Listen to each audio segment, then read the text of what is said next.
Основниот суд во Струга го ослободи од обвинение струшкиот градоначалник Рами Смерко за набавката на луксузното службено возило Ауди А6 и уште 3 други автомобили.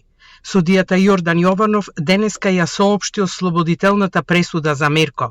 Судот не утврди дека Мерко го прекршил законот при набавката на службените автомобили, изјави за Телма адвокатот Игор Петковски, бранител на Мерко. Мерко беше обвинет за злоупотреба на службената положба, поради набавката на 4 моторни возила во вкупна вредност од околу 114.000 евра, во време кога општината имала долгови и блокирана жиросметка. Обвинението беше поднесено лани во март, а судскиот процес почна во април, траеше нешто повеќе од 1 година, а беа изведени материјални докази и сослушани повеќе сведоци, но судот не утврди дека струшкиот градоначалник е виновен за набавката на општинскиот возен парк во 2018 година. Против Рами Смерко се поднесени вкупно 9 обвиненија, за кои има активни судски постапки.